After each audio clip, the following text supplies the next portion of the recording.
Hello, DrawClass patrons. Guess who's here? Capitalism is here. Capitalism is here. Knock, knock. Knock, knock. We're all slaves to the system. Just kidding. It's fun to make things. Haha.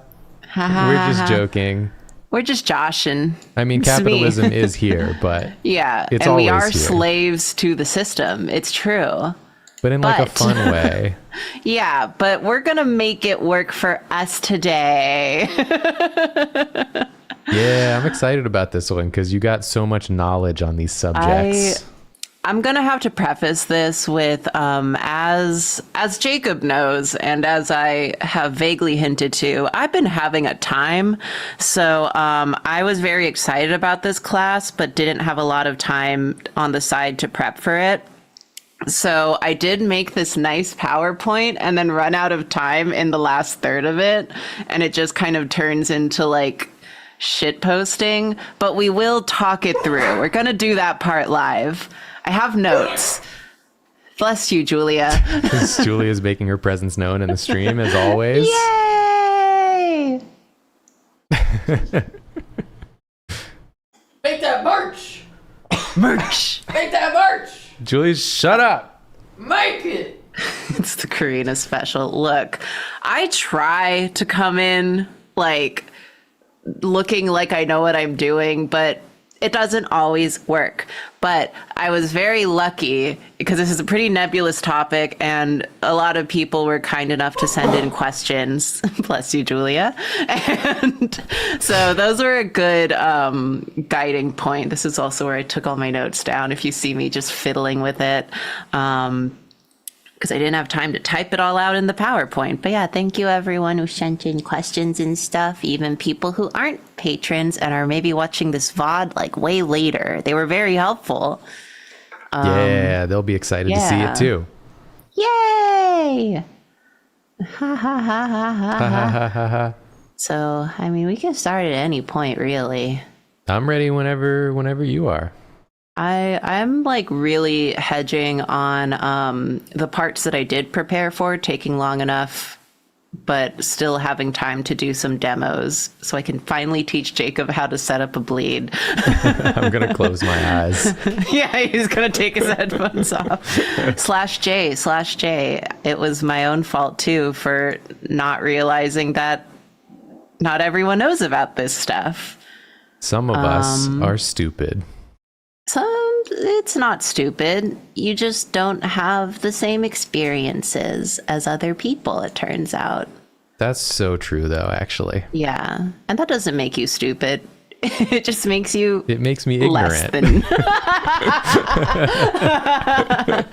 /J. Thanks for being a patron.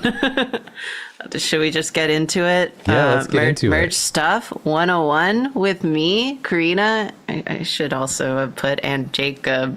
Well, I'm not doing anything, so I'm like an audience member. Yeah, you're the audience surrogate. But yeah, so we're just going to start with you have ideas. What do you do with them? It's fun to make things, but like, what make and how? Sasuke's thinking about what he's going to make. Yeah, that's me thinking about just me with my lack of like visuals in my head being like, how do I make a thing real? So one question that I got was just like, where do you even come up with ideas? And like, frankly, I save a lot of like anything I see. I just have like a mood board. I have an inspiration folder on my phone that I just save stuff from Twitter. So this is some of the stuff for it that I was like, oh, this is like a cool idea that would be cool to incorporate in like future designs and shit. I like looking at typography and shit. And also just like cool ways that people like use their own like the products themselves. Like, I love this. He's so cute. That's so smart. But yeah, I don't know. I just all I do is just steal. I just leech off of people. I mean, that's what everyone does. It's all like cycles of inspiration. Yeah, but a lot of the time, especially with Drawfee, like this isn't kind of the usual wheelhouse of shit that's in my inspo folder, which is why it's like so scattered. A lot of it is just drawings of, and so these are just things where I'm like, oh, I love how this looks. This would be so fun to make a thing that looks kind of like it. This was actually kind of like the Klapalo one down here was like partly an inspiration for the anniversary postcard where they're little figures. Yeah. This one too, I guess. But yeah, shit like that. But how do you decide on what to do? So at Drawfee, I usually start with a product first approach of just like, okay,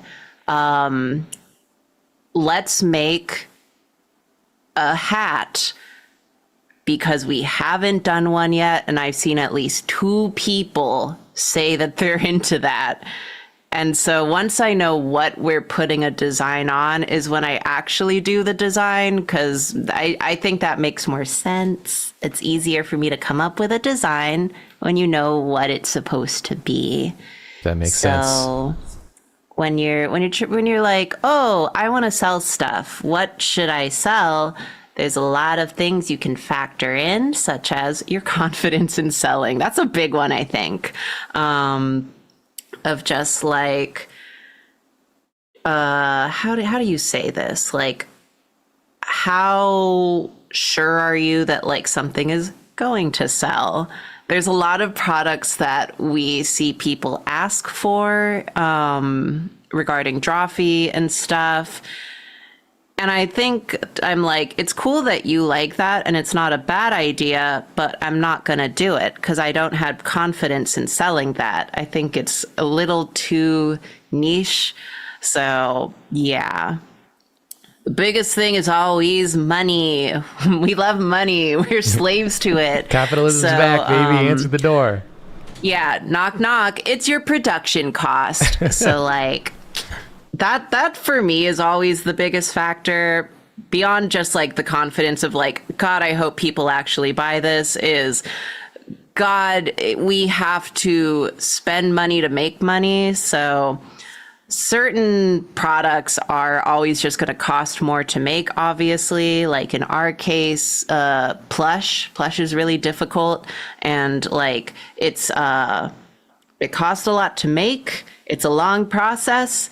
And it costs a lot to store and ship. So we don't do them very often because of those factors. We have a lot of resources, but that doesn't change my mind. Also, all of this is to say, like, this is my very caveman approach to like merch making. I'm very self-taught in a lot of this through my own experiences. And yeah, it has bias to it because I do have a very like neutral sense of the word conservative approach to like merch making. I don't like to make a lot of things because it makes me feel like it's impacting the world more than it needs to. So I do like to like there's bias in all of this is all I'm saying. So I like to make less things, but good things. Thankfully, we all also like to make less things and good things. We're so very it all aligns. scared of big numbers and big amounts of things. We're just like little mice, you and I.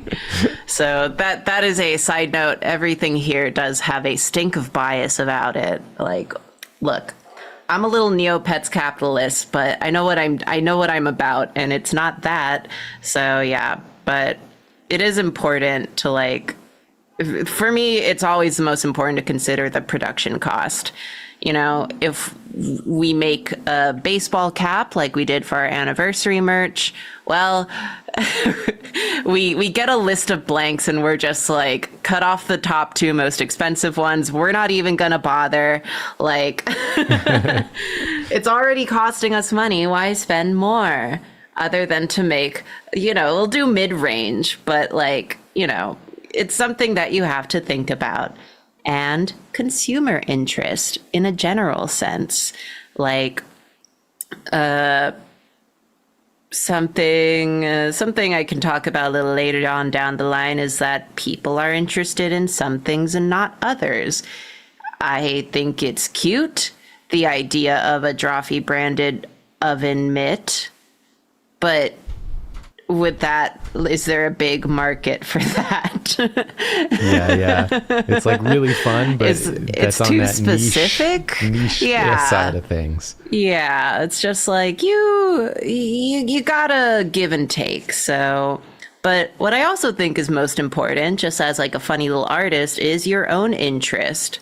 This is another thing that I was kind of seeing the sentiment of when I was like getting questions from people, which is just like, in the sense of like anime convention selling, like Artist Alley, like, oh, does it work better if you have like a lot of like popular stuff or whatever? And I'm like, that's a tough question because it will always be better to like cater to what's popular.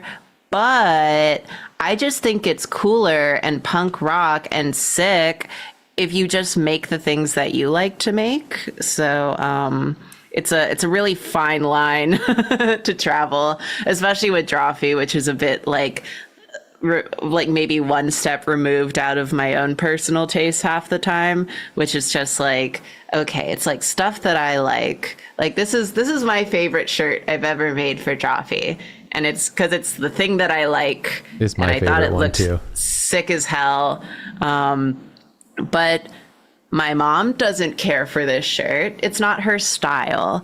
So, and that's okay. But you know, you gotta find something that kind of still works for you. I made a lot of my money as an independent artist just exclusively selling like Hanzo fan art. I had maybe a couple things of Diva Overwatch. I had maybe some Yu-Gi-Ohs, but it was almost entirely Hanzo, and I made that work for me. But there are definitely times like as Drawfee where Karina will come to us with like merch ideas, and sometimes she'll be like, I think this will do well, and like we haven't filled this niche yet. And then other times she'll come and she'll be like, listen, I just really want to do this because it's fun and it's cool. And there's like a sliding scale of like between those two like sides of things, but it's always like really enjoyable to like do those things that just like hit your own interests really hard. Yeah, it's always a really interesting line to walk, like both now as Drawfee as company, but also just like me as an artist was just like, I need, especially when working in Artist Alley, you're just like, I need to fill up a space. Like I need to have like attention grabbers and shit. Like, but God damn it, just to walk around an Artist Alley and it's just like Genshin Impact. You know, it's interesting. It's a marketplace. Like, how do you say? It's like the ecology of it, of just like, ugh. But the most important thing of all is your own experience level, because you don't want to just jump into the deep end. It's scary. It's bad. You'll lose money. I promise you. So we're gonna ease in. We're gonna ease in. I don't remember what I wrote. Okay, good. It's this one. So I had a question from somewhere that was just like, what do you recommend? Like, if you're kind of like, oh, interested in selling and your art, like stuff, what are some good products to start with, and what would you maybe not recommend? Easy. Prints, stickers. At this point in time, simple acrylic goods.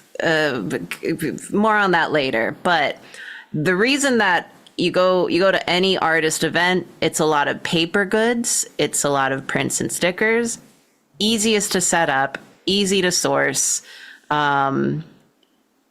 You could almost print it on entirely on your own, but if you use like a printer company, every time I say MOQ, that's minimum order quantity. So, you know, you have a lot of leeway with like how much you need to order to like meet order requirements, and they're cheap to make. And they're also quick to make generally for paper goods like prints and stickers and shit like that. You know, like bookmarks, other stuff that is just basically like a printed good. But yeah, those go over super well, mostly because of low production cost, because then that means you get a high profit. A lot of just regular art prints, you know, whether it be like postcard prints or even some of the bigger, like, I forget what the size is, like 11 by 17 posters and stuff. Those cost less than $1 each to print, oftentimes less than 50 cents each. They're very, very cheap to print, especially if you're doing it in bulk. But you can sell them for, you know, if you got a postcard print, $8. If you got like an 11 by 17, that's a $20 print, especially if, as long as it's like a nice thicker paper, which again, isn't even that expensive to print. So even if you order them in smaller quantities, they typically are $1 or less per sheet, and you sell them for upwards of 20. You're making hella profit. Same with stickers. Those will also be around like $1 if you're doing special materials like glow in the dark, thicker vinyl, spot hollow, etc. Maybe that'll push the price up a little bit. And if you're doing really big ones, that'll push the price up, obviously. But again, pretty cheap to print. And then you just sell them for $5. $8 if it's big and shiny, like, you know. So that's why those are like good starter things, just because they're very simple to set up. They're very quick to get in current day, and you have a really high profit margin on them. Simple acrylic goods, by which I mean like, because you know, I know there's a lot of crossover here with like Artist Alley type shit, like anime Artist Alley type shit. Acrylic goods are all the rage nowadays because they have gotten a lot easier to source. When I say nowadays, it's because I grew up while the internet was still figuring its shit out, and I feel like it was a lot harder to find sources for things, even like stickers. Oh, yeah. And so it's a lot more commonplace nowadays. I have a slide later about sourcing menus and shit, but it's a lot easier to find like charm manufacturers for like acrylic goods and stuff nowadays. And they're basically kind of the same sort of setup as a sticker, as in you kind of just give them the file and you get like a digital proof and you're like, oh, okay, cool. It's pretty straightforward. It's not as cheap as prints and stickers, obviously, but again, there's a reason you see these everywhere in an Artist Alley. Like they're just kind of easy to do. So, yeah, those are all things that I'm like, if you're going to your first convention, you got into an Artist Alley, congratulations, have so much fun. These are good things that are just like definitely print and stickers, some acrylic goods. That's a good point for you. But there's a lot of other stuff. Do whatever your heart desires. The things I just wouldn't recommend for beginners are clothing, plush, basically anything that's very specialized, anything that has like moving parts and requires more than 3 steps of setup. I don't recommend clothing because it's harder to manage. You have to carry sizing, which is hard. Yeah, a lot more especially, details. Yeah, involved. especially if you are selling in person. But I mean, even if you're selling out online, that's hard. You have to keep things in stock. I don't need to get into it, but it's look, I'm not saying it's been a nightmare to keep different clothing sizes in stock on our own current merch store, but it adds a level of difficulty. Yeah.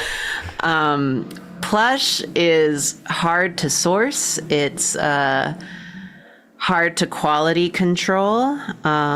It's a long process. It's an expensive process. I don't recommend it as like, unless you're like a plush maker and you're a bit more versed in that. Like if you're just kind of like This is me, POV. You are 20 and you are doing your first artist alley. Yeah.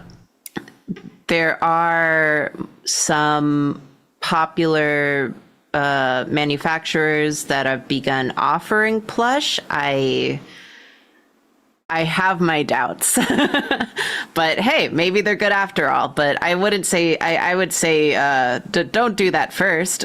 Make some stickers. Come on. Yeah, just anything that's genuinely like complicated. There's work your way up to it, because like anything that has moving parts, anything that's just like a specialized object that needs like, you know, a design process that's more than just slapping something on a piece of paper, your costs are going to get high. Your minimum order quantity, you're going to need to get a lot more to justify the cost of the actual just like designing it. Like anytime we do a plush, frankly, that is about a almost year-long process. Like Piss Boy took like a year. Piss Boy took over a year because it got stuck on a boat for a long time. Yeah, that was a special case. Yeah. Jacob Horse took like maybe 8 months. Yeah, I think so. Yeah, because we don't work directly with the manufacturer, but I do all the designs for the plush. So I kind of just like send in a design sheet, and then I like see nothing of it for several months. It's really awesome. But that's just how it is. It's a much more involved process that, yeah. So yeah, just keep it simple if you're a beginner. That's all I'm saying. It's definitely helps to know you have like an established purchasing base before you start doing any of these like big projects. Yeah, that's another thing, which is why minimum order quantity is like so, is that we have like a good base, like, yeah, it's just at any point, it's just like, okay, I know that we have like a number that we will definitely sell and it's big, but yeah. Oh God. But yeah, I kept getting questions about like stylization and simplification. Specifically some stuff along the lines of like, oh, if I have so-and-so and I want like, if I have like this illustration and I want to make it to a keychain, I was just like, I don't really know how to answer that, because like I said, I kind of have a more of an approach of like, oh, I'm going to make a keychain, so I'm going to design it specifically to be a keychain. That's my school of thought, because you know, if you just kind of have like a drawing, you're probably going to have to rework it anyway if you want it to become like, you know, even a print or a sticker or a keychain or God forbid anything else. Because depending on what you're making, there are limitations as well as benefits to the process of whatever it is that you're making. If you have a cool illustration and you're going to make it into a print, well, you just put on a print, but you could gold foil it if you wanted to. That's a little extra money and a little extra pizzazz, but that would look really cool, wouldn't it? Like if you have an illustration of a character with like gold jewelry, what if you gold foiled just the jewelry? And you know, with stickers, like something we will briefly touch on later is CYMK. So back in 2019, I was doing a lot of Promare shit for Anime NYC when I sold there, and Promare is the least CYMK friendly piece of media in the world. So what I did instead of trying to brute force printing fuchsia and cyan is I would just make the flames. I had stickers and it had the pink and blue flames. And so instead I had the printer do spot hollow on the flames. So there was holographic materials over the flames and it made them look cooler since I couldn't print those colors. So you know, I think it's good to kind of go into something. But inversely, if you want to like put a picture on a t-shirt or like a tote bag, especially if you want to print screen it instead of digitally print it, or if you're printing a book, you're paying for every color you use. So say you have a cool like illustration and you want to put on a t-shirt, well, you're gonna, and you want to like print screen it especially, so it's not just like digitally printed on the t-shirt, you're gonna have to rework it anyway, almost completely, because like you can't have that many colors, and et cetera, et cetera. And yeah, even if you're like, this is kind of going back to my whatchamacallit, if you're like doing a like acrylic charm and you're like, oh, Vograce makes it so that you can buy like a red plastic base. So like what I love about this like design down here is that it's only using white on the like colored acrylic. Like that's really sick. It looks really unique. So all of that is to say is I have a hard time answering this question, because if I'm going to, my thing is it's helpful to know what you're doing before you're doing it. I have a harder time translating one thing to another, especially if it's like a complicated drawing. Like, how do I make it small? Well, you can just make it small, but maybe it just won't read the same. So it's really hard. But we can talk more about that later. This was just like my thoughts as I was writing this. But yeah, it's good to know your medium. Because I'm like, especially if you're like doing shirts and stuff. Where's my work files? Where's anything? Where are the men? Where are the men? Like for example, I went through painstaking troubles to separate this by color, because that's how they like shirts done. So that's how many colors the shirt was. And the black is the t-shirt itself. So we got the purples, the blues, the greens, the orange, the yellow, the red, light blue, and then pink, brown, dark gray, medium gray, light gray, white. That's the actual stuff that got printed on the shirt. And then like everything else is just the shirt. You're able to like do it this way because going in, you like knew what you were making this for. And so you were able to like plan it ahead of time rather than like taking something you had already made and then trying to like retrofit it.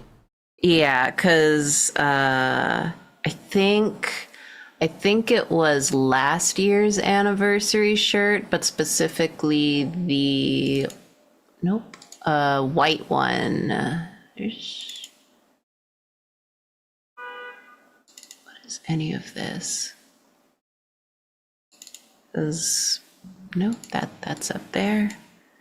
This one, I did not have it separated, and then the merch people were like, can you separate it? And I was like, I can separate it to a degree. I think this was no, this is the other one. This one I had separated pretty well because I knew it was going to be printed on a black shirt. But this one I was like, I can separate everything except like the photo background. I fucked up big time, gang. So stuff like that. It's just really helpful if you just kind of like know going into it what to expect. So that's good advice. I think so. So now we talk about market research. Do I do market research? Well, I do lurk the merch ideas channel. I mean, I lurk the whole Discord, obviously, but I do actively check the merch ideas channel and take it into consideration a lot.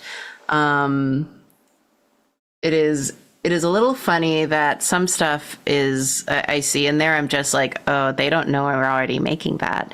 But but I do, yeah. So when it comes time to plan a merch drop, I consider the things people ask for the most, as well as what sells best regularly. For example, if I see a lot of comments about wishing for shirts that aren't black, or if my mom tells me directly, I wish you made shirts that weren't black.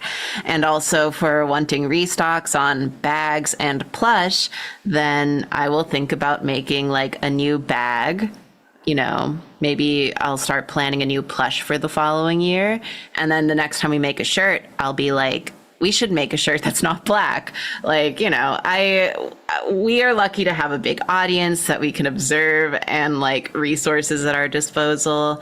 So, because I do actually actively think about like, oh, so, and you know, I'm always saying to the team, I'm like, we can't keep making black shirts. It's the easiest choice. It's the most like neutral, most likely to sell color shirt, I think, because it looks good on everyone. But there are people who don't need black shirts as much. Like, they're hot. So it's very difficult. That's the other thing with clothing. I hate it here. But yeah. And I say, but for smaller artists, it's important to observe your peers. If you're selling in an artist space and everyone has stickers, then stickers are in demand. Like, everyone loves stickers. I have an entire shoebox full of them that I don't use. I just look at them with admiration. But that also means they're really saturated in the market. So like when I sold at cons, I mostly carried stickers, prints, and keychains because they were all very like manageable to do and had good profit and sold well. But I always tried to have one or two zines or books as like a big ticket item that stands out.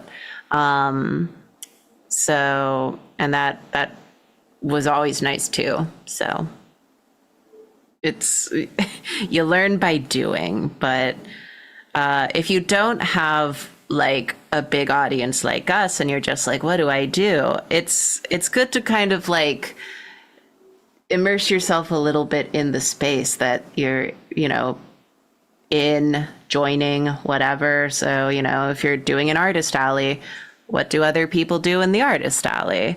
Things catch on very quickly there. So yeah, just be like, oh, I see like, you know, some artists lately that do this style of thing, or they have like these things going and they're a huge hit. Oh, that's interesting. Take note of that. So sometimes market research is just like browsing Twitter, but like the good parts. Yeah. Seeing what's popular and what people are doing. Yeah.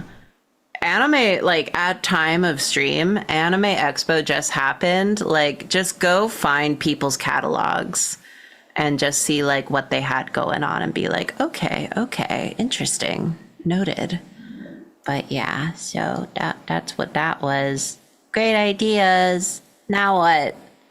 We have to make the things. No. The worst part. No, come on. The best and worst part.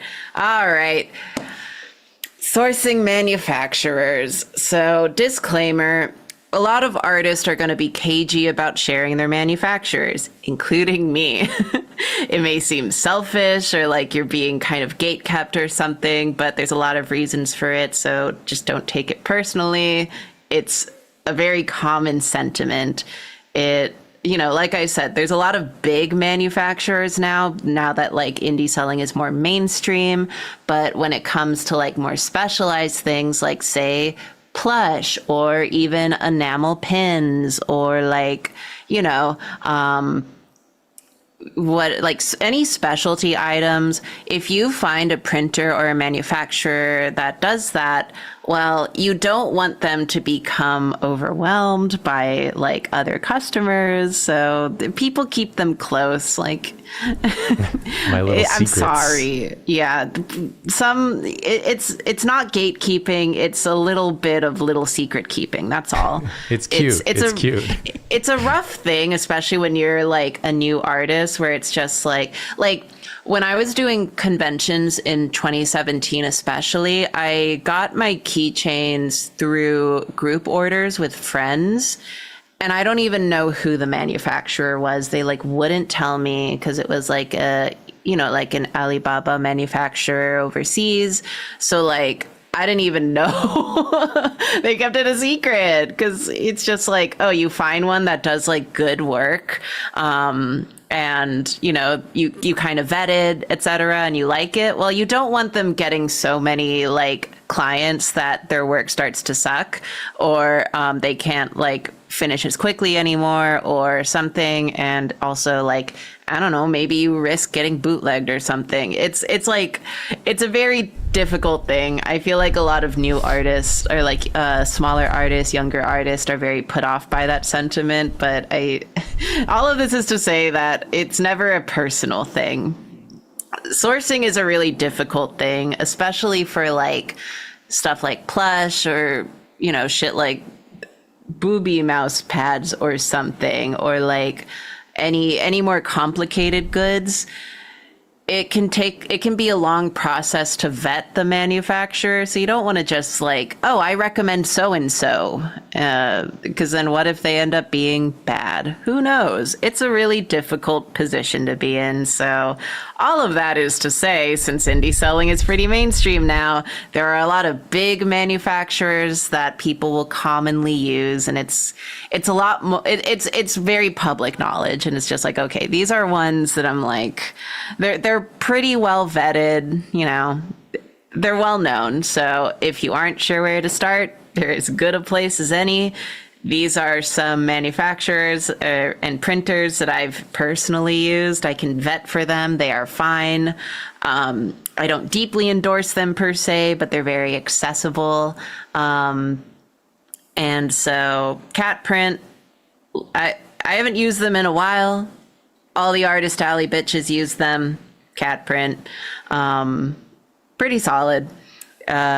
Sticker Giant and Sticker App are what I and Drawfee has used for our sticker printing, both solid.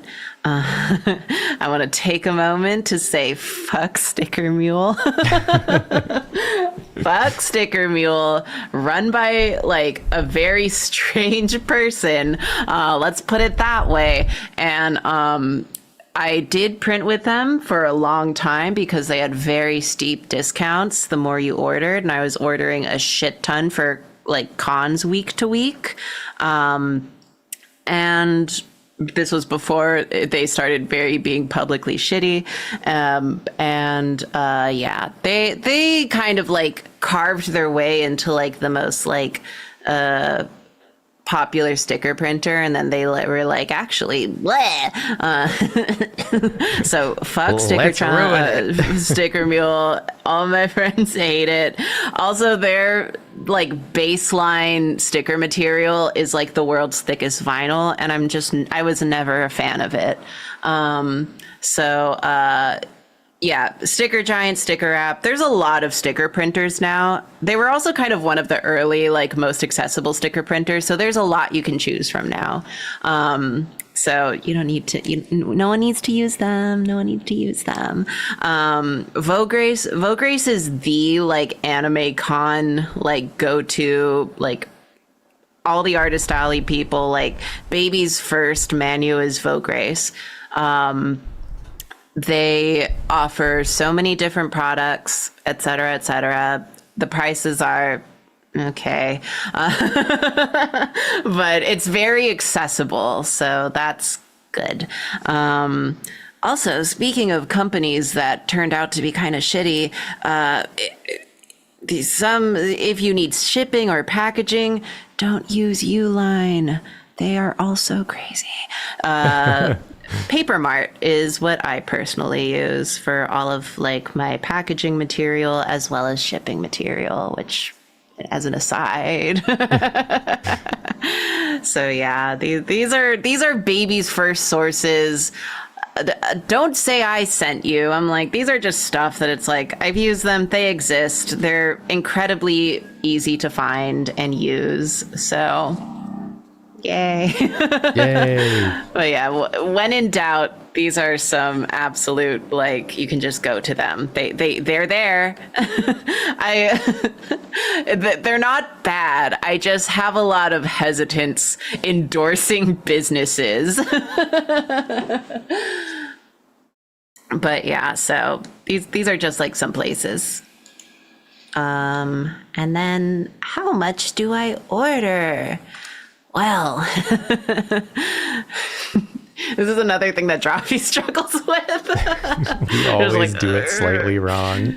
Yeah, we love ordering the wrong amount for good reason. So the biggest factor is always money.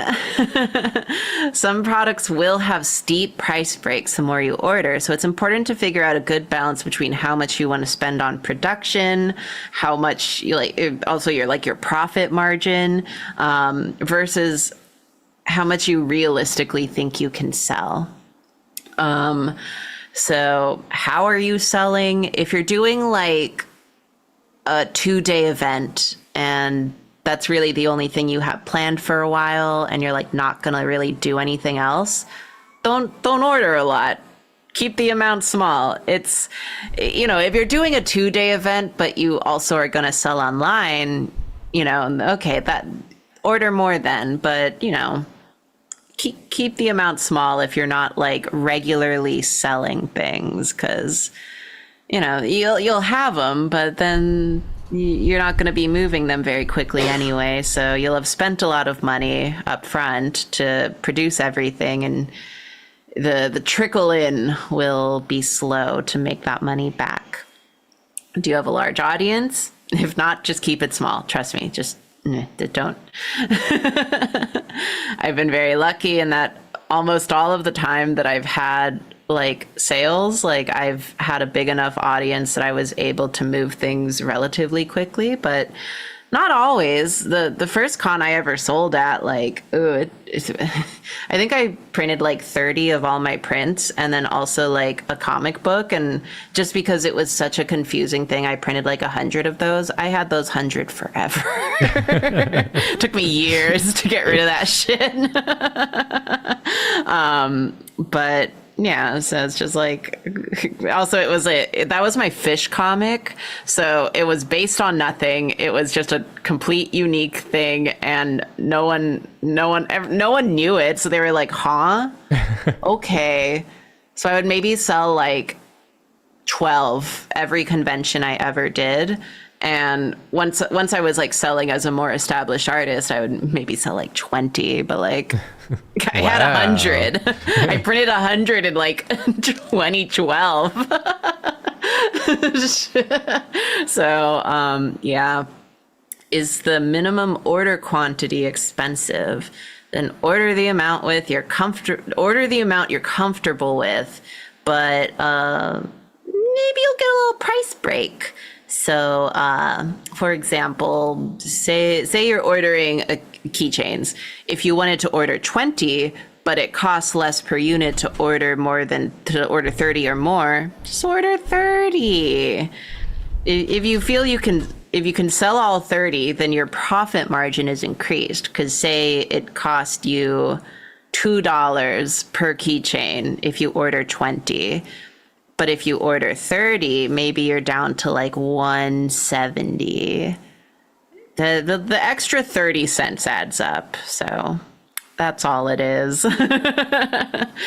But when in doubt, order less. That's what Drawfee does. This is literally, I say this every time we do a merch drop. It's better to sell out than have dead stock. For sure. Because like I said, we like not having things sitting around, so we tend to order, like, we follow recommended amounts, but we prefer ordering smaller amounts so that we don't have a lot of stuff sitting around, especially if it's stuff that we sell at like events, because then it's sitting around in that closet. Yep. And I like having less of it, so yeah. So, yeah, there's nothing wrong with that.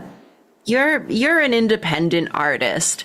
You're not a factory. Just order less things. They're exclusive. They're special. You're special. So don't make it all crazy, okay? You can also take pre-orders, which is something we do a lot. Yeah, so that we know exactly. That is true. Wow, Jacob. I know something too. So at least one person asked or mentioned this in a question, which is, this is all so hard. What if I use a proxy seller? Which I don't know if that's the correct term for it, but that's what we're going to call it for the sake of this. But stuff like Imprint, Society 6, I don't know what else is in the zeitgeist today. I'm old. I personally, like, for myself, never used a proxy seller, but I bought from them, and it's a good thing to consider. A lot of people use them, but yeah, it's what I mean by this is basic, like a proxy printer seller, which is just like a site. It's a print on demand kind of site. You you just submit the artwork for it, and then it'll be available. Like, oh, you can get it as a print, you can get it as a pillow, you can get it as a shower curtain. Who the fuck cares? You want it, we'll print it on demand on the thing you want it on a mug, you got it. So shit like that. So I've never done this personally. Technically, sort of, this is what Drawfee used to do under our old management before we went independent. It was print on demand. I don't remember if you could choose what it was printed on, but print on demand type shit. Yeah. So, yeah. Yeah. So I don't have a lot of experience doing this, but a lot of people do this. There's pros and cons. So, yeah, it's a good thing to do as like passive, like, income. Like, you really just provide the designs. You're able to do a larger variety of products that you wouldn't be able to do if you were just making all of your own shit. Like I said, shower curtains, sure. We're not going to make a bespoke Drawfee shower curtain, though. Yeah, sorry to ruin anyone's dreams, but that's not happening.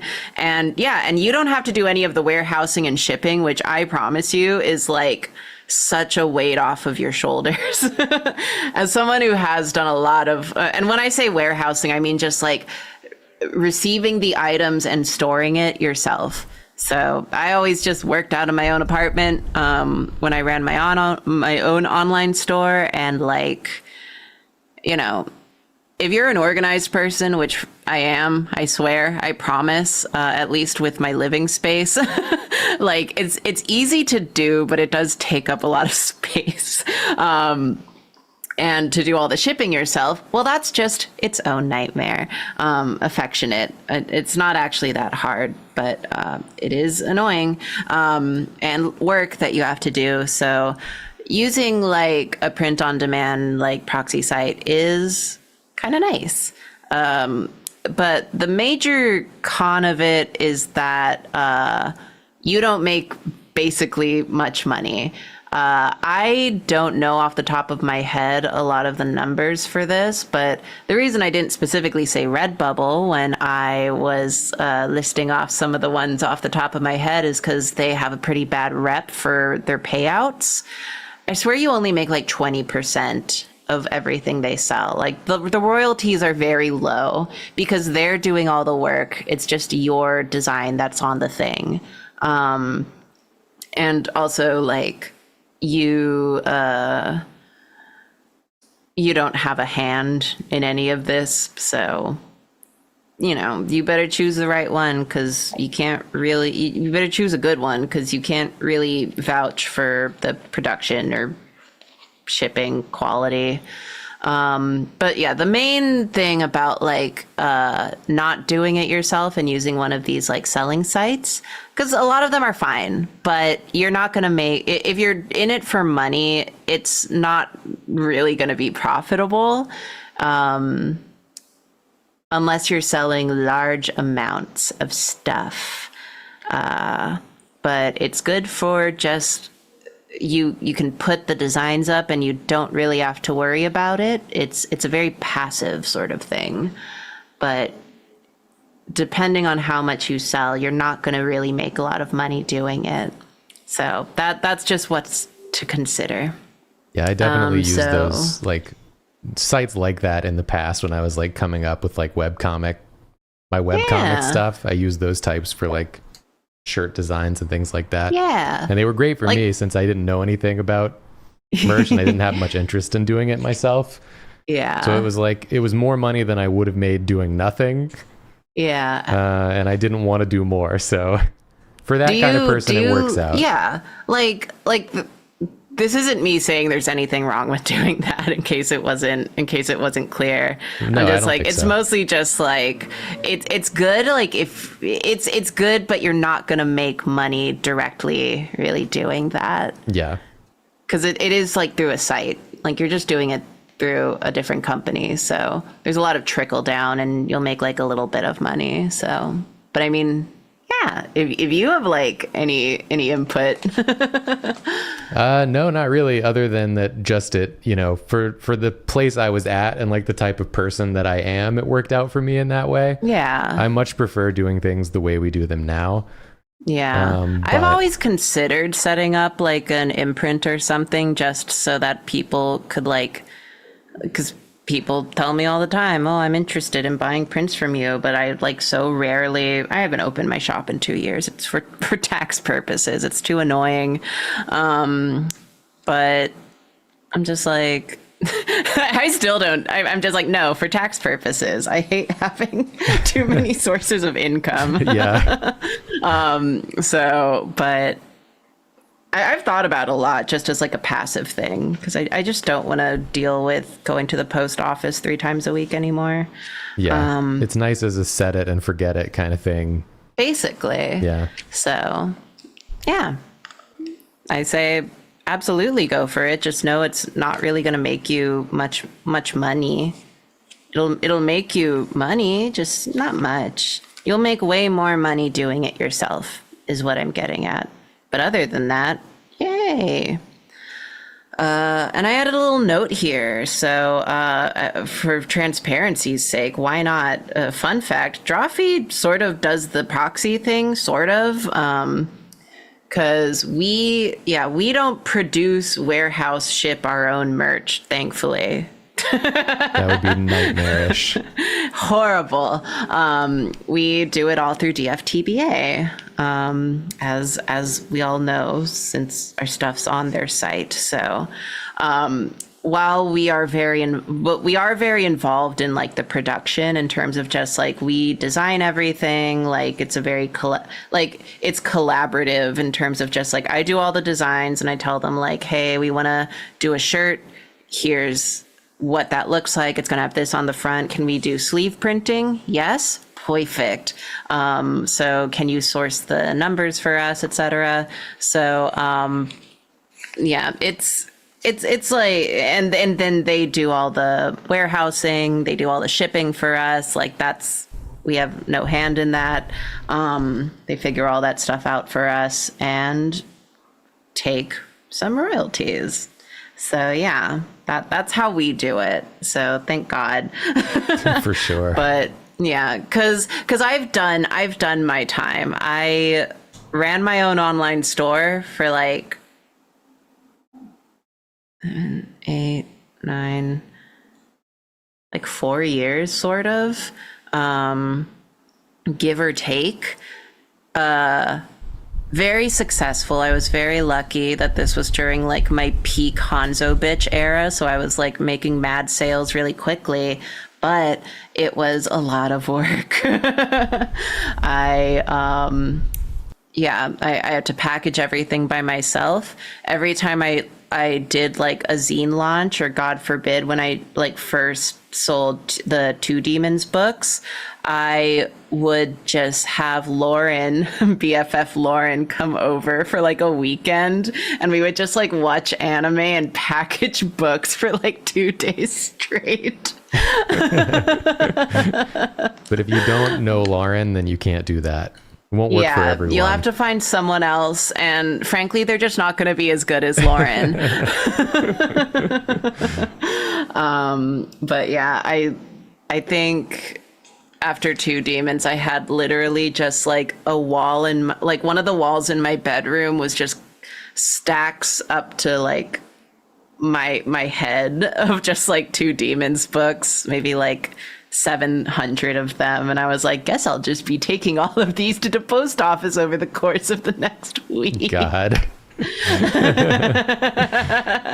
And I was the menace with the blue duffel bag at the post office. They see me walk in and they're just like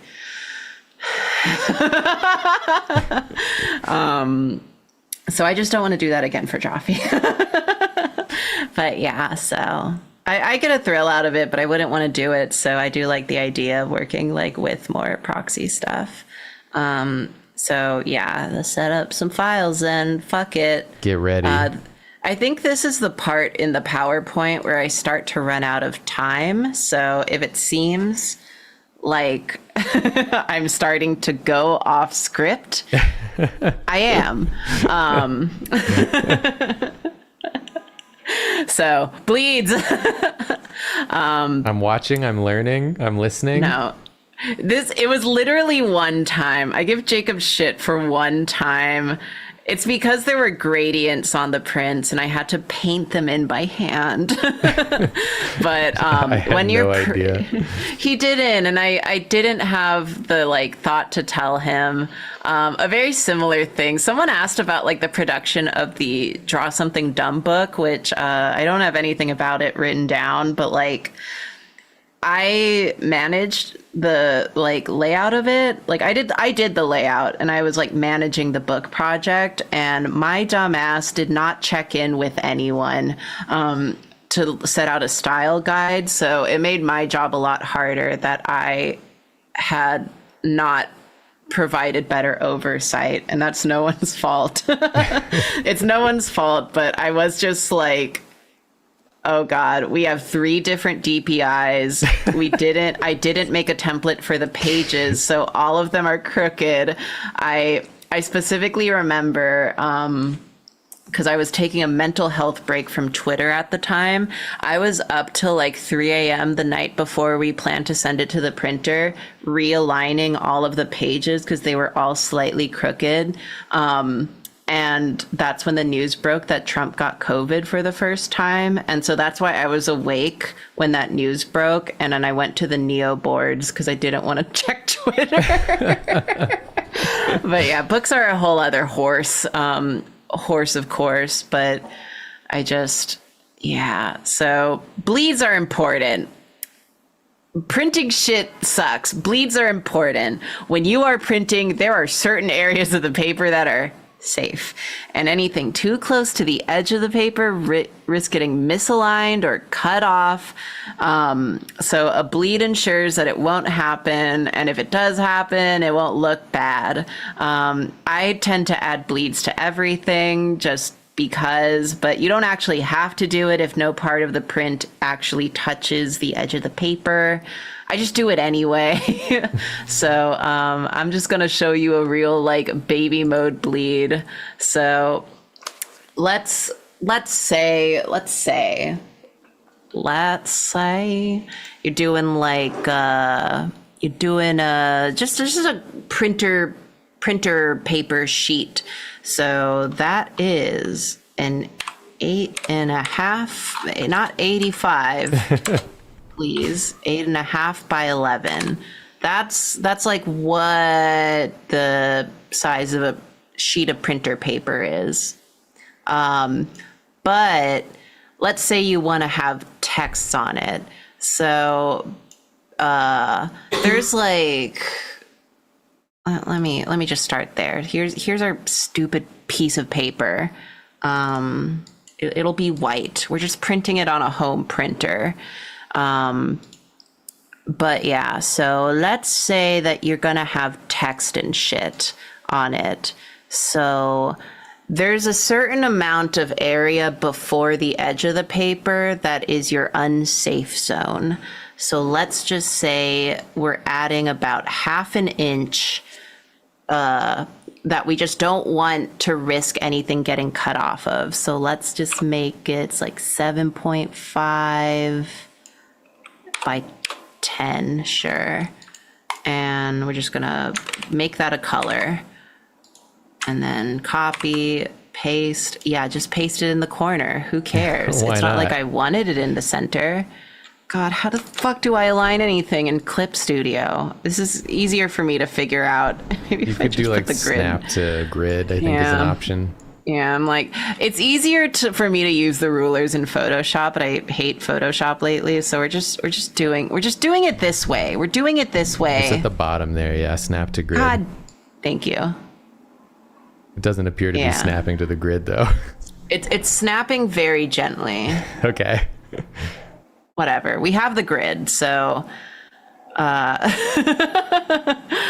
see I've made my point. So like this red is your safe zone, because this gives you about 1/2 inch before the edge of the paper. But now we need to add the bleed. So just for actually let's make this no. Let's make this like a gentle yellow, a very unaggressive yellow, and then the unsafe zone is burnt orange. So now what I'm gonna do is just go to canvas, and we're just gonna add maybe like 1/4 inch. So, and that's on all sides, so you got to double it. So now we're going to make it like 9 inches by 11.5. And that's your bleed. So basically what this means is, say, for example, please, God, don't, okay, my stabilization is off. I just didn't want to fuck with that. Say, for example, oh, Jesus. The grid. The grid. Okay, say for example, like you have a print like this. It was a good print. It's me. Hello. Yeah, and then you just say, help. So this is your print, okay? So basically what this bleed accomplishes is so this part, let's just say it's like a dark blue. Yeah, this dark part, this isn't gonna be anywhere on, this is gonna get cut off, because it's gonna, it's gonna print it out and it's just gonna not be there. But if if your print gets like misaligned or something, then that way there's still information at the edges of the paper for it to print from. Because otherwise, I'm not turning snap to grid back on. You kidding me? You fucking with me? No. Cares anymore? I don't. Not I. When I say we do this caveman style, I mean it. I was like individually like every page of draw something dumb, do something dumb. I will do something dumb, and it's this. So meanwhile, if it got misaligned while you didn't have a bleed, then you might end up with something like this. And so it'll just print like this instead. And that would so ruin that's your why you life. add a bleed. Huh? I said, and that would ruin your life if you saw It that. would. On It your would. print. Imagine if you ordered like 100 of them and Yeah. then they all came out looking like that. I would You go would feel like a crazy. fool. So, yeah. So, yeah, anytime I do like a postcard print or some shit, where's any of my stuff? Just have it. Can you see it on here? Oh God, my files are a fucking disaster. This one's What so else is new? cute. Thank you. I'm really happy with it. I have the fucking bleed on here? You better have the bleed on there, Karina. I swear to God. No, I know I do. That's not it. Okay, because here's the thing. We love DFTBA. We love our merch people. We love them. I always give them the final product with the bleed, but I also give them one without the bleed, and half the time they forget to use the one without the bleed as a sample photo. So a lot of the sample photos we have the print bleed included. But yeah, I mean, it doesn't matter. You can tell the difference just doing this. Like, see, it has a lot of extra information, but when you receive the postcard, it'll look like this. It'll be cropped in tighter. It just has all that extra information so that if it prints and misaligns, it still has something to print on the absolute edge of the paper. And that's why it's important to have a bleed. I've learned something so valuable today. Yeah. Also important to make sure you're at the right DPI, which is the other thing I didn't do during that project. That was just as much my fault, because we really just like fuckled right in. We just decided to make a book and then like didn't do any of our due diligence in making a book, which was stupid of me because I've made books before, but I've never done it with a team. So I forgot to make a style guide. So when we made Draw Something Dumb, because Julia always works on 600 DPI and I really take that for granted. I typically work on 300. Yeah, I do but too. I was getting assets from Jacob and they were microscopically small, and I felt so bad that like the day before it was getting sent to print, I was like, I need you to like redo this at like the correct DPI. The reason that I've felt so stupid was because I knew that it was supposed to be at 600 when you print something. I just like wasn't thinking. No, I just like again, was going. I should have been more on top of it as well. We all as learned a lot from the process. Manager. Yeah, but that's another thing. And I think I forgot to put a slide for it, but like 600 DPI, 300 DPI, work at either of those. 600 is just the absolute fail safe. You're going to have a massive file, but it's basically you can print it at any size. Yeah.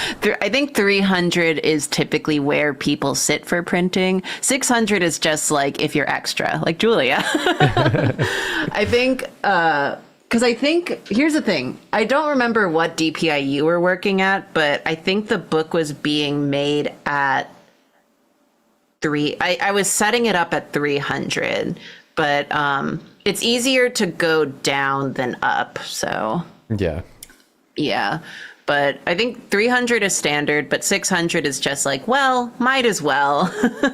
Why not? So yeah, if you have a computer that can chug out at 600 DPI shits, then yeah, do it. I'll never forget learning about changing your DPI for the first time, which I didn't learn until I started working for College Humor. I was just like making comics at 72 DPI, and I was like, why do they always look like ass compared to like other ones I see? And I couldn't figure it out, and I could find no information. And then it was like Caldwell that told me, and I was like, son of a... It's just like sometimes you forget, like no one tells you. You just don't know. Yeah, and you're just not going to know until it becomes a problem. Yeah. Like, what do you want? Thankfully, I feel like there's a lot more resources now. Yeah, it's... Like us right now. Like us right now. We're teaching you. Sorry, I had like a mental tangent of just like, I wonder if I could find it on my phone of because I do a lot of test printings. I have just like a regular printer. I bought it for when I was like doing online sales, and didn't necessarily mean to open it down there, but this was my test print of everyone's fucking shit. That's what 600 DPI looks like.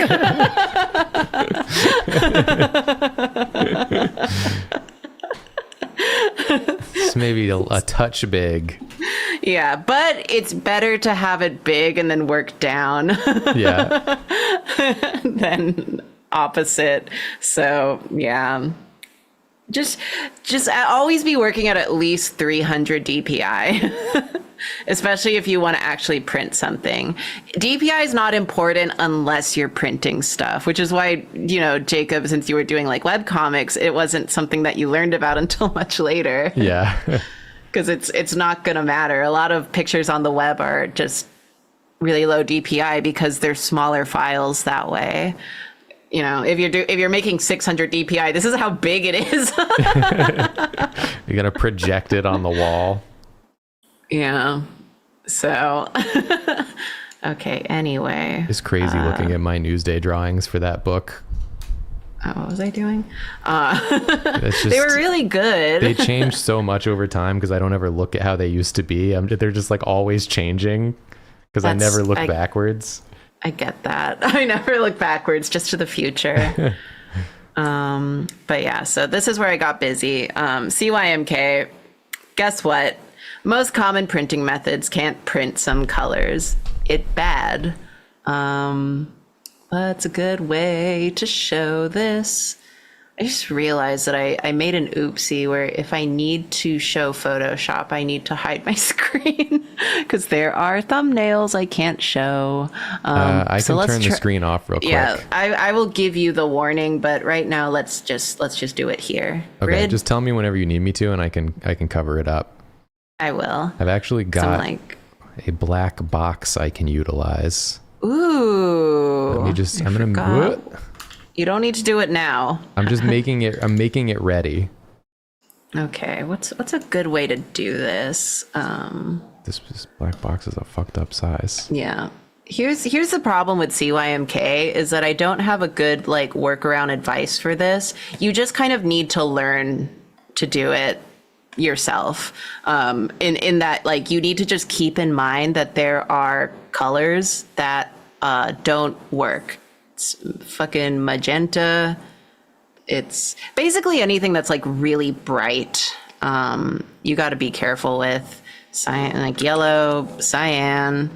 A lot of greens don't really work. So yeah, you're just gonna have to. Hey, all of the prettiest colors in Promare. You can't use them. Yeah. Don't even try. Yeah. So let's do. Oh God. Okay, can you censor me? Yeah, give me 1 sec. Cool. I just accidentally opened Premiere. Cool. You're censored. Okay, perfect. Why? Premiere, go the fuck away. I didn't ask. Okay. No one gets to see our secrets. Yeah, it's because one of the last things, since I never use Photoshop, one of the last things is draw tips. Oh. So let's just do this really quick because it's easier to do here. Should I uncensor? Yeah, I'm just doing the same thing at this point. You're revealed. Yeah. I gotta also remember not to use my clip shortcuts. So yeah, let's just absolutely do fucking whatever. Let's just, nope. Oh, right, I'm on one layer. Whatever. Okay, so I forgot how to use Photoshop is the problem. Where is anything?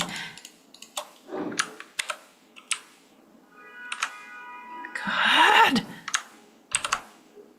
Fucking hate this program. Don't remember how to do anything in it anymore. I feel stupid. You're doing great. You're doing great. You got it done sucks. One way or another.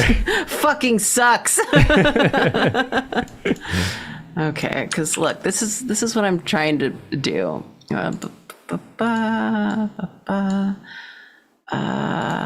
Image mode, CYMK, don't flatten. Wow, it looks like shit. It turned into absolute dookie. Yeah, so now we're gonna copy that and then maybe bring up my history panel so I can stop crying. Yeah, so like here's the difference. Here's the difference between CYMK. I should have prepared this ahead of time. I didn't have time. Listen, you got it done pretty quick. Yeah, so it's always rough.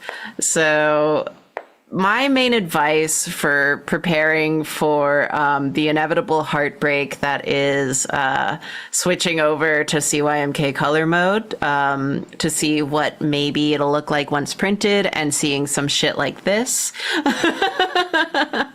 is to kind of avoid using these colors because it will if you know you want to print something, then the best thing you can do for yourself is to avoid the colors that will print the worst, which are kind of in this range. So what do the dookie colors mean? So this is what it looks like swooshed into CYMK mode, which is the preferred mode for print files. So It stands for what? Cyan, magenta, yellow. And the Kill K? yourself? I don't know. This is just how it is preferred. It is like a lot of times when you use a printer, they will ask for CYMK files and you're going to switch it over to CYMK mode and it's going to look like this. And you're going to wish you had never chosen to be an artist because like, what's the point? What's the point? Yeah, if in doubt, just avoid these like very bright colors. Okay, I wonder, because if we fully switch into CYMK, yeah, just flatten it. Who cares anymore? Yeah, you can work in CYMK color mode from the start, so that if you like don't know how to use Photoshop and just push around. So yeah, you can like choose the colors that you want and be like, what if I want to make like a purple? Okay, that one desaturates. But what if I want to do kind of like a red? Okay, red looks about the same. But yeah, God forbid you want to do like a bright mint. Nice try. Yeah. How I deal with CYMK is I've kind of just taught myself, like I just remember what colors look the worst in CYMK and avoid using them.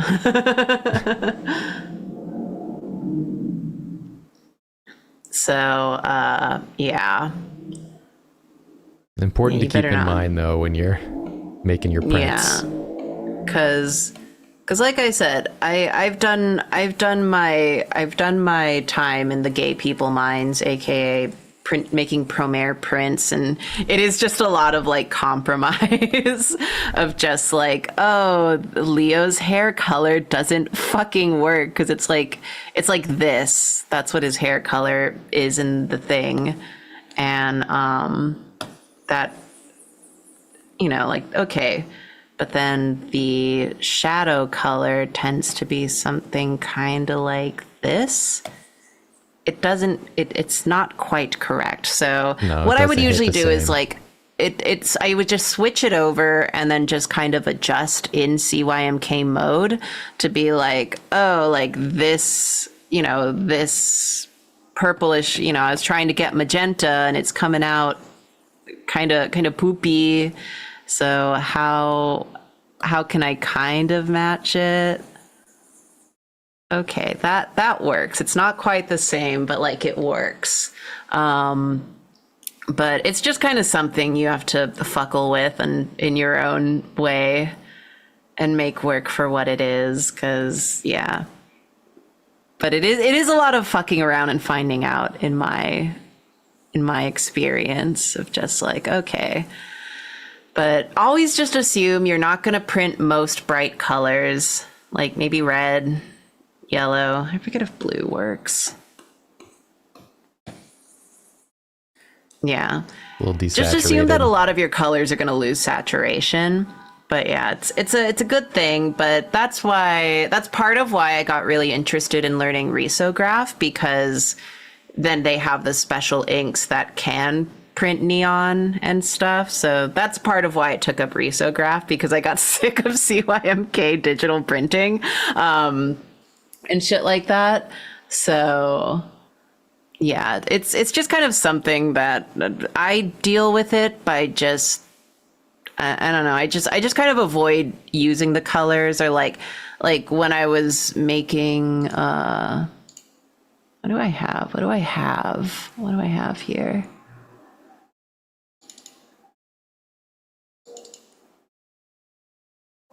Okay, you're just sideways. But yeah, because like this is not in CYMK, but I knew it was going to be, digitally printed. So I just desaturated the greens already. So you couldn't be disappointed. Yeah, like that's typically just how I prepare print files, of just like, I know it's going to get fucked up no matter what. So I'll just prepare like a less saturated color, so that I don't expect it to look one way and then it comes out a different way. So especially when I'm like making stuff that I know just like doesn't have like a special printing method, I kind of just go in like gentler, and if I want to fucks with it, I'll switch it over to CYMK and then like see if I can boost it there. But I always just like don't saturate it in the process, and then I just hope for the best later. Yeah, makes sense. Or I just accept it for what it is.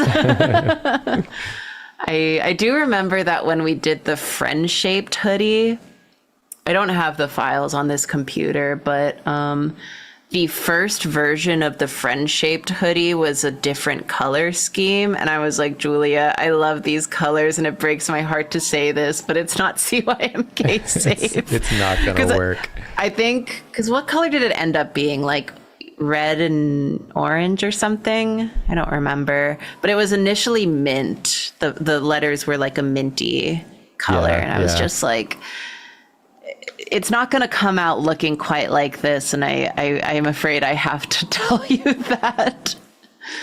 But yeah, so I've given up on fighting CYMK. I just like desaturate the colors. Like I just don't print bright colors, and if I want to try, I will do it in CYMK mode and see what happens, or I'll just print it as a goddamn reso at this point, 'cause fuck it. But yeah, so that's all I had to say about that. It's bad. It's bad, and we are all trapped in it. And yeah, so the next thing is a lot of printers will have requirements and guides. So always follow them.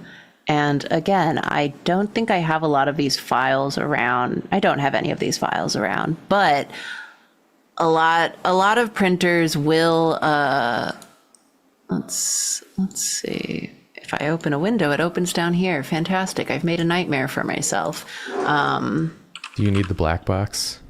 Nah, I'm good. I brought it back up. I can censor anything at a moment's notice. He's crazy. Don't test him.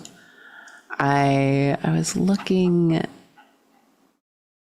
if, okay. I was looking if whatever, I'll just show this. So this is, layers, whatever. Okay, nothing's showing. So this is where I print booklets. And they have a lot, books especially have a lot of requirements, especially depending on the binding process. So always be sure to do your research. Also, I haven't used this site in a long time, so I don't know. But yeah, they run you through a lot of requirements. And I think they have like shit somewhere about like how to set up your files, but say like include all of your like bleeds and shit. See, they got all the shit that I was telling you about. They show you correct document setup. A lot of printing services run you through this shit, but books especially have to be No. have to be set up like very meticulous, like they have to be measured correctly, especially if you're doing something with like the fuck is it called? It's been so long since I printed a book, like perfect bound, which is like it has a side, so everything needs to be like set up properly, and they will run you through it. So a lot of these a lot of sites will have just like maybe templates you can use. Does SmartPress have templates? I know they have templates, but where?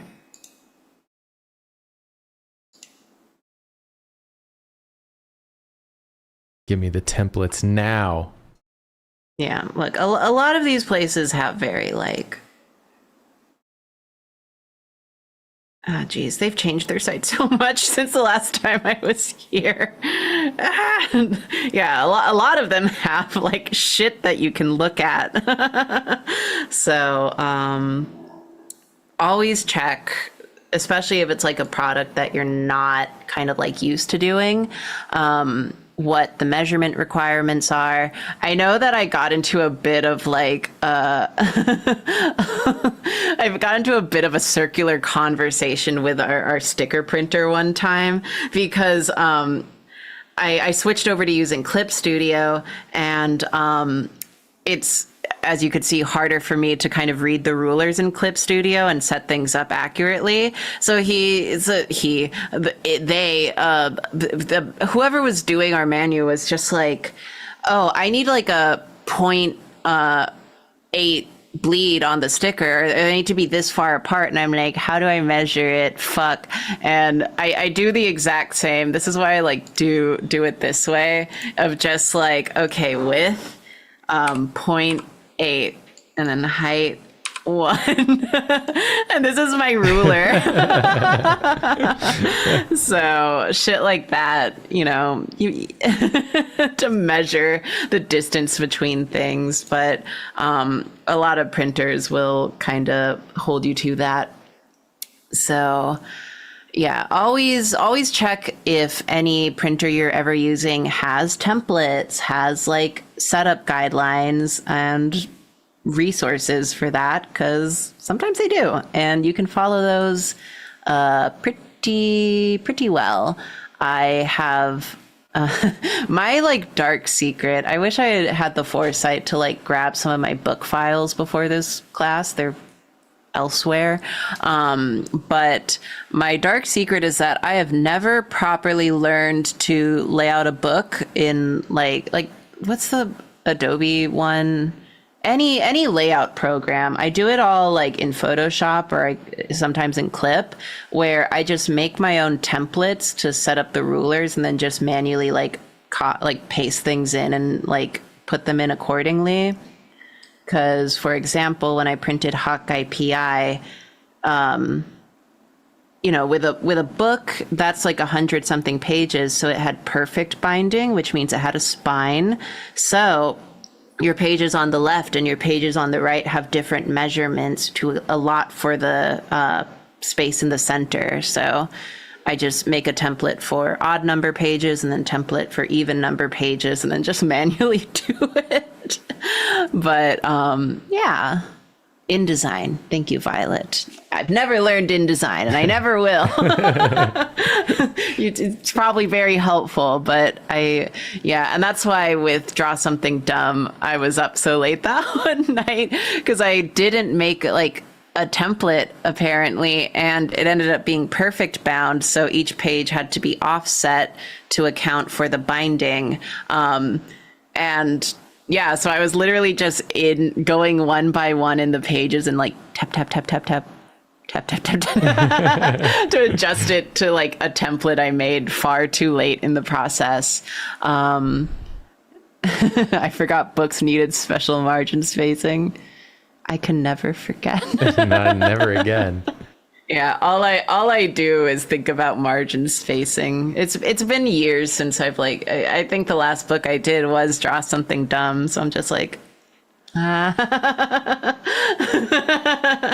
but yeah. Always check like especially if you're using a printer, like what are I need? I'm also just like real quick. Again, just because it's like very, very easy to, everyone fucking uses Vogue Grace. It's not a secret. Geez. Yeah, even they have like file requirements. Vogue Grace kind of does a lot of the work for you. Some menus will do like proofing for you. It's pretty straightforward. But yeah, a lot of them will just be like, hey, we need it set up this way. And then if you get it close enough, they're like, close enough. So yeah. And a lot of stuff, especially if it's, higher effort shit, will have a proofing process, so you can at least like see digitally where the cut lines will be, etc. So yeah, actually, okay, this is the part where I officially fell off of my plan because I ran out of time. You didn't see the vision. I didn't see the vision, but I did want to see one vision.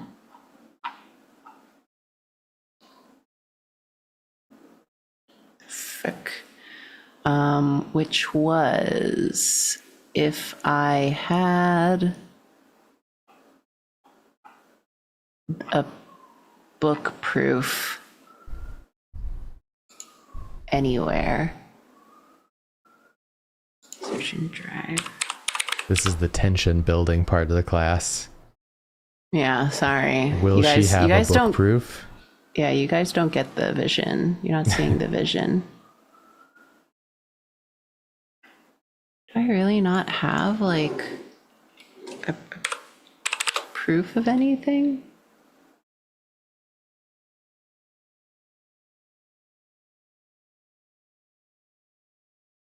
The vision is dead.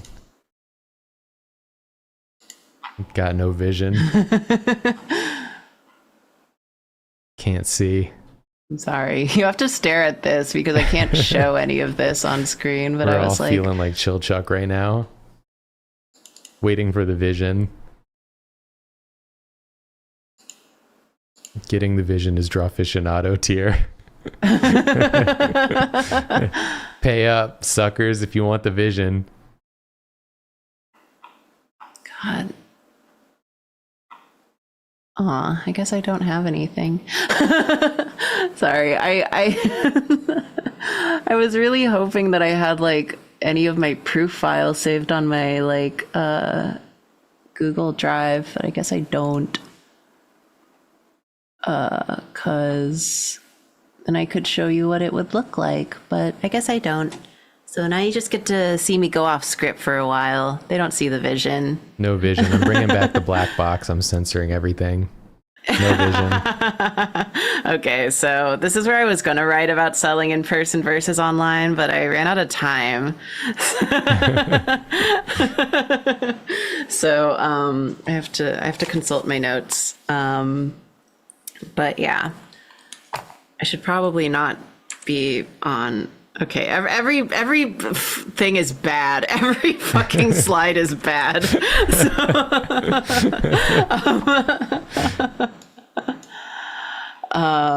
So fuck me, I guess. God, I was supposed to just like, damn it. God damn it. Chad, if y'all had the vision, we wouldn't even be having to deal with this right now. But you don't have the vision. I'm sorry. So yeah. So I was gonna say selling in person versus selling online. Some of the notes I wrote for myself that I would have expanded upon if I had time to finish this PowerPoint. In person is always easier, but there are pros and cons. And so online harder, pros and cons. But yes, and international selling will be hard no matter what. Don't expect it to be easier. So this is the part where I could really benefit from having something to go off of, but instead I just have pictures of Chilchuck. But yeah, so how do I say selling in person is always easier. But and this is something I can get into on a later tab that sucks, is sorry, my window's open. The vision police. The vision police, they don't see it. They don't see the vision. They're coming to find it. Chat, feel free to ask me questions. They're taking me away. But yeah, because it's very popular nowadays to be selling. I'm going on a big assumption here, which is that a lot of you fucks coming to me for advice are maybe interested in like anime cons or other art shows or something, and those are very competitive now, like Comic Cons and shit, and like so it's good to do. It's good to do. Sorry, I just like had a side note. This is going way back. I will come back to this horrible slide.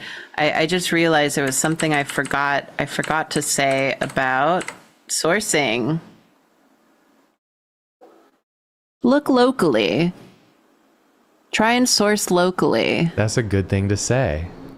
I meant it was so important to me to say that, and I didn't fucking say it. But yeah, there's a lot of like small print shops and stuff locally. So these are just like really big, like the ones I have here are like really big companies that a lot of people just like use online.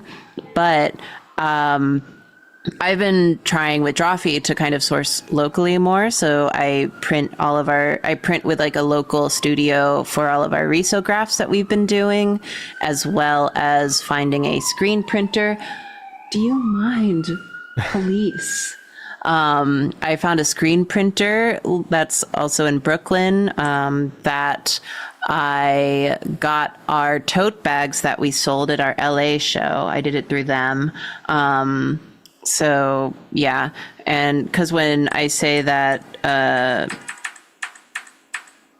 when I say Drawfee does proxy, we don't do that sometimes for events. I source and order everything myself so that we have it on hand, to forego some of the royalties, so that we can sell it directly and just have it. So when I have the chance to do so, I try to work with local studios, because that's fucking cool, and they do good work and it's fun, and then I get to go like pick it up in person and meet the person who like printed our shit, and it's cool, and they're cool people.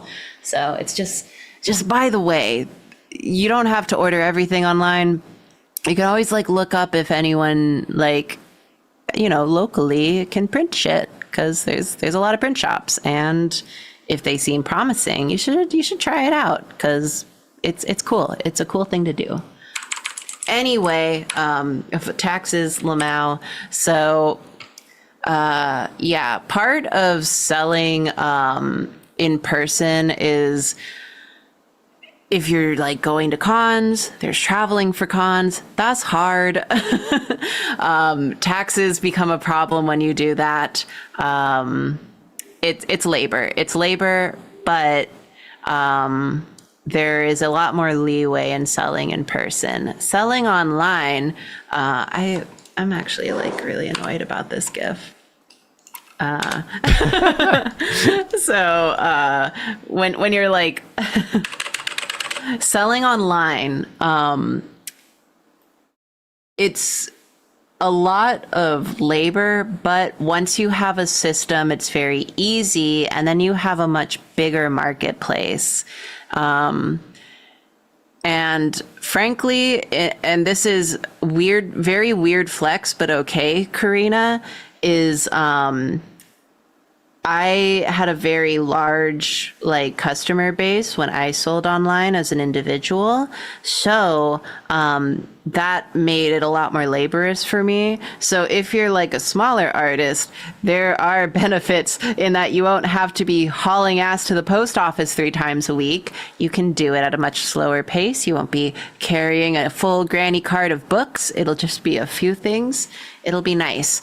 But let me here's what you need to be an online seller. This doesn't work because I'm on my loud keyboard. Actually, fuck it, we're not doing this. But yeah, you just need a system. Like, you need a storefront, you need to have like a back end in the storefront that you can use to gather the selling information and make printing labels and buy postage. You need shipping supplies that is appropriate for the items that you are selling, and you need the items. But once you have all of that stuff set up front and working, it's a pretty smooth process.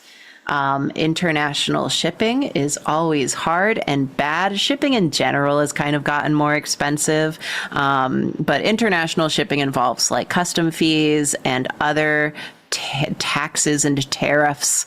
I stopped my online selling before they added all the new rules for the UK. So when in doubt, just do it through Etsy. Their system is not the favorite of many artists, but they do automatically take care of a lot of the international fees. So I see a lot of artists have storefronts, but then they have separate storefronts specifically for customers in like Europe and the UK, where a lot of these fees applies, because then it'll make it a lot easier for everyone, and they don't have to like apply for certain selling licenses that would make their lives harder. So yeah. But yeah, if you're doing it in person, all you kind of really need to do is your due diligence for whatever locale you are selling in, which does skip a little bit forward to taxes, which is to say I can only speak as a hee-hee-hoo-hoo American. If you travel for cons, well, you need to do, you better hope that con tells you if there's paperwork you need to do. I can say one nice thing about Otakon, JK, I'm Joshin, don't blacklist me, not that I'd ever come back, but is that they have you apply for your sellers, like your, they have you do the tax paperwork up front as part of your registration, so that's useful. Texas, I believe you need like a special license to sell there. Easy to apply for, easy to get rid of. I did it. So shit like that. I can only speak as an American. I've never sold internationally, but it varies from state to state. Different states have different taxes. different rules. The best you can do, and again, I didn't think to have any of this prepared ahead of time, is that you just keep good records of your costs and your sales, etc. I wonder if I can show this without doxing myself. Censor box? Um, I'm so ready. Yeah, I'm like, I don't know if I should show this. That's why it doesn't really matter. I can take out the information that's like, you know, actually personal information. But do I care about you guys seeing how much money I made at any given, like, convention and online? Not really. There's nothing wrong with being a little bit transparent about money as an artist. I'm in a good position. I do have you censored. Yes. Just in case. I have all my stuff on my second monitor. I got it properly set up. This is a fail safe. Yeah. I don't care. This is all pretty old. These are my numbers from 2019. I just had to delete some of the like personal information. I'm gonna scream when I see it. Don't. I might. Let me just make sure this is correct.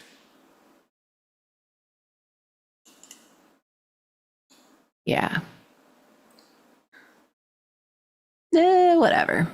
So these are just like some of my this is how I would present it. Are you ready for that? I am ready for that. Fuck Okay. it. Yeah, these are like some of my like notes that I kept for myself for my accountant from 2019. So they're old as fuck anyway, but this is like the type of stuff that I would give to an accountant. Which side note, I've always used an accountant. I am very stupid. I think that's a smart thing to do in general. Because here's the problem. Here's the problem is that on top of being like a dumbass, there was a period of time where I was like traveling to sell at conventions. So I was maybe selling in 5 different states, and I lived in one state, but worked I lived in New Jersey, worked in New York. That stuff gets really difficult to keep track of, and I needed someone to tell me if I was doing it correctly.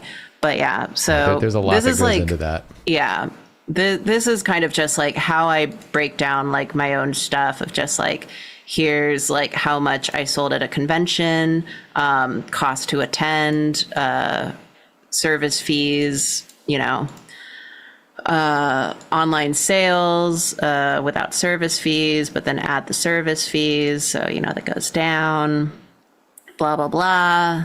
There was shipping that was paid, but there was actually a difference of how much there was like a slight difference or something. I think this is because like there was just a difference between like the cost of shipping and how much they paid, and then because the cost of shipping also covers the fucking cost of shipping supplies, and then how much money I spent that year on like actually making everything, as well as I used ShipStation to manage my online sales, so I paid a subscription for that. So these are like the numbers that I like keep track of. When you're doing your taxes, just keep track of everything that's like, you know, I spent money on this, or I made money on this. So that's just what that year was for me. Just a lot of like shit. It's good to see how to like sort of break it down and like keep track of it for people that are just getting into it. I will throw this out there as someone who has always used an accountant and is scared of getting spanked by the IRS. The reason I was like, oh, I need to clean this up is because this document this document. It's just like a list. It's a list with highlighter colors. Also included my address at the time, as well as the cost of my rent and utilities, because those are technically deductibles, because I ran my store out of a room in my home. Yeah. And accountants will always tell you that, and I'll be like, are you sure? Are you sure about that, Ed? And he'll be like, no, trust. And I'm like, so yeah, the best thing you can do, like, to get on about taxes is to just keep like a good list like that. There are other versions of this list from previous years where I was just like, oh, I sold in Washington, I sold in California, I sold in DC. So here's the amount I had to pay on those state taxes, and I just do all of that so that when I give this list to the accountant, he'll be like, oh God, I need to account for Delaware. I need to account for blah, blah, blah. I need to account for Texas. And I'm like, sorry. But he hated my ass. No, he didn't. But in my mind, I choose to believe he hated my ass because I would. So the best you can do is just keep a really detailed list and just remember where money go into. So that's all I can really say about taxes, because I always had someone helping me with them. And I'm an American. So if you're not in America, this isn't necessarily useful information to you. But anyway, the last thing I have a slide for specifically is how do I price things, which is the hardest thing of all when you're an artist, except it's not when you're doing this shit, because you always want to profit at least 3 to 5 times the amount that you spent making some shit. 3 is the absolute lowest number. It depends a lot on the cost of the product. For example, with Drawfee, it's very easy to price stickers or prints because, as we established, they are very low cost to produce, and you can make absolute multipliers on your profit margin on them. But if we have a plush or something, those are significantly more expensive to produce. So this profit multiplier is going to go down because you don't want to make it so, if we make a plush, we're not going to get that 10, 20 multiplier on the profit margin. It's just not going to happen. Unless you want to pay $1,000 for Piss Boy. Yeah, it's fucked up. It's fucked up. But especially if you are an indie artist, if you're selling in an artist alley, if you're any artist space, especially if you're just selling in an indie artist space, always compare with other artists. The market may be competitive, it just kind of is by nature, especially now that a lot more people are trying to get into artist alleys. There's a lot of people fighting for a much more limited space in these events. If you are trying too hard to undercut people, then that's bad for everyone. So say, for example, you've made enamel pins and, it's like this big. So, you see your peers selling a similar sized enamel pin for $20, and you're just like, ooh wee, well, I'm going to sell my pin for 15 so that people want my pin because it's more affordable. This ain't Amazon. Don't do that, because then it makes it so that more people will lower the cost of their pins, and everyone is hurt by that because then your profit margin's going down. So if you're in doubt, you say you have an enamel pin, you see other people selling a pin of similar size and quality for 20, price it at 20, it's important that you, how do I write this? Promote a healthy market. Cause you know, if everyone's an indie artist, you know, it's there's going to be a little bit of competition in terms of just like space and saturation, but you need to make sure you're also making a good market so that everyone can make good money. It's important. We love that. But yeah.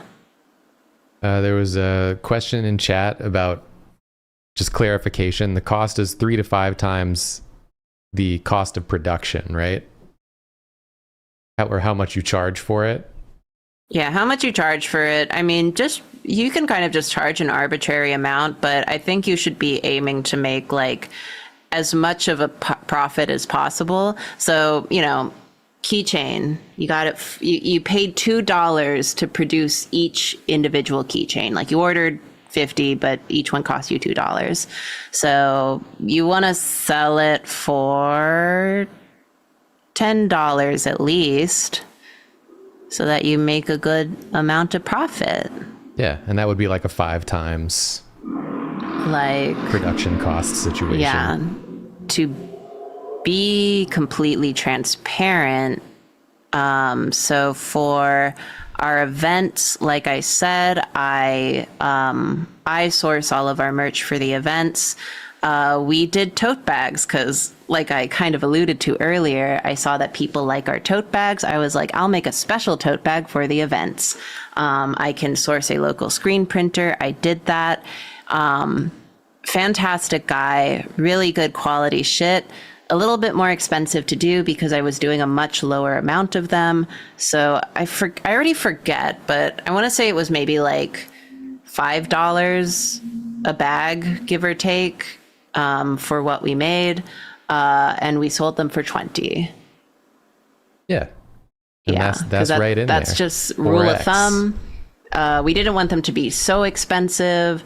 But you're also paying for the labor of me shoving 150 of them in my luggage and going to LA. That costs money.